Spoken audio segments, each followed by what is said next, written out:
बिस्मिल्लाहिर्रहमानिर्रहीम। हमने एक टॉपिक शुरू किया था सप्लाई चेन 4.0। तो इसमें मेरे ख्याल 3-4 लेक्चर ऑलरेडी अवेलेबल हैं और अभी मुझे एक रिमाइंडर भी दिया है हाफिज़ अब्बाद अतर, इन्होंने लिखा वेटिंग फॉर नेक्स्ट वीडियो इन 4.0। हाँ, तो बिल्कुल इसको जारी रखता हूँ। एक्चुअली कुछ चीज़ें मैं जो फ्लो में बोलता हूँ ना, वो मेरा एक्सपीरियंस है। मुझे कभी कुछ ना रिकॉल करने की ज़रूरत पड़ी है, ना कोई रिमाइंड करने की ज़रूरत पड़ी है, ना स्टडी करने की ज़रूरत पड़ती है। अब जैसे अभी मैं बोल रहा हूँ तो ये मैं फ़्लो में बोल रहा हूँ, जो मेरा एक्सपीरियंस है वो मैं बोल देता हूँ मुख्तलिफ टॉपिक्स के ऊपर। लेकिन कुछ जगह पे मुझे स्टडी करनी पड़ती है। जो मतलब मैंने ये टॉपिक तो ऐड कर दिया कि जी जो करंट टाइम है वो सप्लाई चेन 4.0 का है। हम जो यूनिवर्सिटियों में और यहाँ पे जो ट्रेनिंग ले रहे हैं लोग 1-1 लाख रुपया दे के, और वो सब वो ऑब्सलीट सप्लाई चेन है। वो तो दुनिया में उसका कंसेप्ट ही कोई नहीं है। यहाँ मुझे नहीं समझ आता क्या। तो अब सप्लाई चेन 4.0 क्या चीज़ है, इसमें 2-3 वीडियो ऑलरेडी अवेलेबल है। आगे मैं कोशिश करूँगा कि इसको और बेहतर स्टडी करूँ और एक्सप्लेन भी करूँ।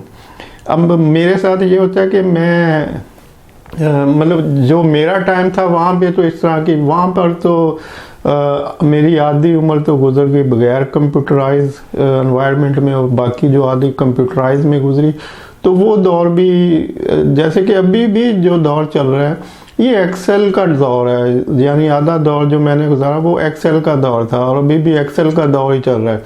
हर मैन्युफैक्चरिंग यूनिट में, हर कंपनी में, खा उन्होंने कोई ERP का सिस्टम इंस्टॉल किया भी हो तो वो डिफरेंट मॉड्यूल होते हैं छोटे छोटे के जी अच्छा अकाउंट्स वालों को ERP ले दो जो प्रोडक्शन से लिंक हो जाए, या अकाउंट्स और सेल को लिंक कर दो, बस इतना ले लो। मतलब टोटल ऑर्गेनाइजेशन ERP बेस नहीं होती। और मोस्टली जो ऑर्गेनाइजेशन है वो तो एक्सेल पे ही काम करती रहती है कि जी वो समझते हैं बस एक्सेल की सीट के ऊपर जो डाटा है वो रख लिया, फीड कर लिया और वहीं से रिपोर्टें निकाल ली, तो बस ये ERP है। तो ये भी सिस्टम चल रहा है। तो अब वो सप्लाई चेन 4.0 जो कि मोस्ट मॉडर्न है और जो कि दुनिया में इस वक्त इम्प्लीमेंट हो रही है, उसके ऊपर तो लोकल मार्केट का ना कोई कंसेप्ट है ना ही कोई प्रैक्टिस है। और मुझे तो जॉब छोड़े भी 6-7 साल हो चुके हैं, तो मेरा नॉलेज उसके मतलब आलमोस्ट ज़ीरो है। लेकिन मेरे पास जो एडवांटेज है वो ये है कि मैं practically import export, supply chain, procurement, warehouse management, ये चीज़ें चूँकि मैंने प्रैक्टिकली अपने हाथ से गुजारी हुई हैं और मैं काम को अंडरस्टैंड करता हूँ। तो मैं जब किसी चीज़ को स्टडी करता हूँ जो मैंने नहीं की हुई थी लेकिन मेरे सब्जेक्ट के रिलेटेड है, तो जब मैं उसको स्टडी करता हूँ तो मैं बड़ी आसानी से उसको समझ जाता हूँ या कंसेप्ट को समझ जाता हूँ कि अच्छा ये जो बताया जा रहा है ये इस तरह से इस चीज़ को रिप्लेस करके यहाँ पे ये फिट होगा।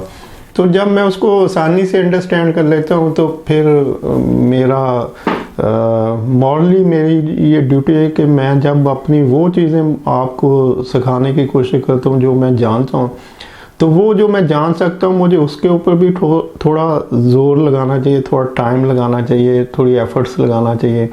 अब कुछ भी अच्छा करने के लिए ये तो नहीं हो सकता कि जी बस जितना अच्छा आपसे आसानी से होता है कर दें, और जहाँ पे आपको थोड़ी बर्डन आता है तो आप कहते मुझे अच्छा करने की ज़रूरत नहीं है।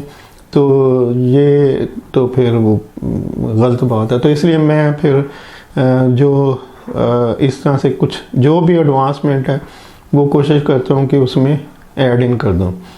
और एक और बात मैं शेयर कर लूँ इसको आगे ले जाने से पहले कि मैं समटाइम मैं बहुत टाइम लगा के एफर्ट्स करके कुछ चीज़ कोई लेक्चर बनाता हूँ तो उसको लोग इतना लाइक नहीं करते या कोई देखना ही पसंद नहीं करता, या तो और समटाइम ऐसे लेक्चर होते हैं जो बहुत ही मैं समझता हूँ कि मतलब मुझे अपलोड करने से पहले खुद महसूस होता है कि यार ये तो फजूल सा है, इसमें तो कोई ऐसी बात नहीं है, लेकिन लोग उसको बहुत पसंद करते हैं या उस पर व्यूज़ ज़्यादा आते हैं। तो अब फिर मैं ये सोचता हूँ कि इसका मतलब है कि लोगों को, जो इनिशियल स्टेज पे लोग हैं, उनको बेसिक इन्फॉर्मेशन की ज़रूरत है। उनका इंटरेस्ट जो है वो जर्नल इन्फॉर्मेशन में है, या उनको कोई एडवांस लेवल की चीज़ नहीं चाहिए। मतलब मैं खाम का अपना टाइम भी लगाऊं और अपनी एफर्ट्स भी करके तो कुछ अपलोड करूं, उसको 10-15 लोग देख के तो बस छोड़ दें, जबकि बहुत से ऐसे टॉपिक्स हैं जो मैं समझता हूँ कि इसकी ज़रूरत ही नहीं है, लेकिन उसको लोग पसंद करते। तो इस वजह से भी फिर कुछ चीज़ें जो स्टॉप हो जाती ना, उसमें यही रीज़न है कि वो क्यों हो जाती हैं। तो अभी हम चलते हैं जी सप्लाई चेन 4.0। जैसे कि ये totally internet based supply chain है। तो सप्लाई चेन को पहले देखते हैं कि सप्लाई चेन जो है वो इंडस्ट्री के ऊपर बेस कर रही होती है, और जो इंडस्ट्री है वो सप्लाई चेन के ऊपर बेस कर रही होती है। यानी जो हम लिंक करना चाह रहे हैं 4.0 को, कि जो इंटरनेट ऑफ थिंग्स की सप्लाई चेन है, जो इंटरनेट बेस्ड सप्लाई चेन है, वो बेसिकली इंडस्ट्री के ऊपर बेस करती है। अब इंडस्ट्री क्या है? इंडस्ट्री इटसेल्फ सिर्फ मैन्युफैक्चरिंग नहीं होती कि जी मैन्युफैक्चरिंग है तो इंडस्ट्री है। इंडस्ट्री सर्विसेज भी होती है।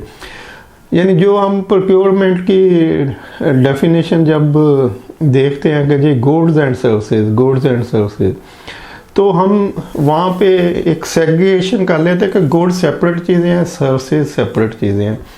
लेकिन जब हम इंडस्ट्री की डेफिनेशन देखेंगे तो गुड्स एंड सर्विसेज एक ही चीज़ है। यानी जिस जगह सर्विसेज है वो भी इंडस्ट्री है, जिस जगह गुड्स है वो भी इंडस्ट्री है।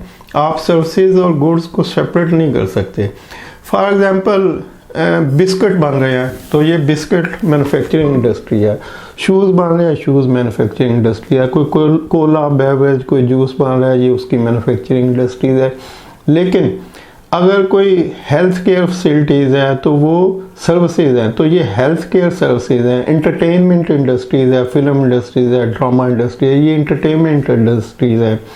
एजुकेशनल इंडस्ट्री है, एजुकेशन एक सर्विस है, ये भी इंडस्ट्री है।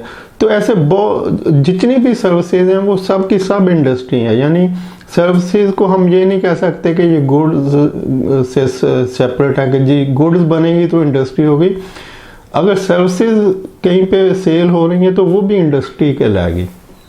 तो जो सप्लाई चेन मैनेजमेंट है वो इंडस्ट्री के ऊपर बेस कर रही है। इंडस्ट्री से मुराद है गुड्स एंड सर्विसेज दोनों की इंडस्ट्री, और जो इंडस्ट्री है वो सप्लाई चेन के ऊपर बेस कर रही है। मतलब ये कि ये दोनों इंटरलिंक है दूसरे से। आप सप्लाई चेन मैनेजमेंट कह लें तो वो भी उसको इंडस्ट्री कहा जाएगा, और जो इंडस्ट्री कहेंगे उसको सप्लाई चेन मैनेजमेंट कहा जाएगा। कि बगैर इंडस्ट्री के सप्लाई चेन मैनेजमेंट इनकम्प्लीट है। सप्लाई चेन मैनेजमेंट कभी भी उसका कंसेप्ट ही नहीं हो सकता, उसकी इम्प्लीमेंटेशन नहीं हो सकती, उसको सोचा ही नहीं जा सकता अगर इंडस्ट्री नहीं होगी। और अगर सप्लाई चेन मैनेजमेंट को आप देखेंगे और इंडस्ट्री नहीं है उसमें, तो सप्लाई चेन मैनेजमेंट नहीं होगी। और सप्लाई चेन मैनेजमेंट को इंडस्ट्री से मतलब दोनों को लिंक करेंगे तो एक ही चीज़ बनेगी। यानी इंडस्ट्री सप्लाई चेन है और सप्लाई चेन इंडस्ट्री है। ये मैं एक मतलब कंसेप्ट क्लियर करना चाहता हूँ आपका पहले, कि आप दोनों चीज़ों को अलग-अलग नहीं कर सकते। यानी पहले तो आप इंडस्ट्री को समझे कि इंडस्ट्री में गुड्स भी आती हैं, सर्विसेज भी आती हैं। यानी इंडस्ट्री बेस कर रही होती है दोनों चीज़ों के ऊपर, गुड्स एंड सर्विसेज। ये दोनों मिलेंगी तो इंडस्ट्री बनेगी। और उसके बाद इंडस्ट्री जो है वो इंडस्ट्री नहीं है, वो इटसेल्फ सप्लाई चेन मैनेजमेंट है। क्योंकि जो कुछ भी हो रहा है सप्लाई चेन मैनेजमेंट स्टार्ट होती है प्रोडक्ट की थिंकिंग से, उसकी फॉर्मुलेशन, उसका डिज़ाइन, कंसेप्ट, यानी कंसेप्ट से स्टार्ट होके तो सर्विसेज प्रोवाइड करने तक सप्लाई चेन मैनेजमेंट अपना काम करती है। यानी पहले आप एक आइडिया अपने ज़हन में लेके आएंगे और उसके बाद स्टेप बाय स्टेप वो वैल्यूएट होता हुआ एंड तक जाएगा, गुड्स डिलीवर करके उसकी आफ्टर सेल सर्विसेज देने तक जो होगा वो सप्लाई चेन मैनेजमेंट होगी। इसको थोड़ा आगे कंटिन्यू करूँगा। थैंक यू, अल्लाह हाफिज़।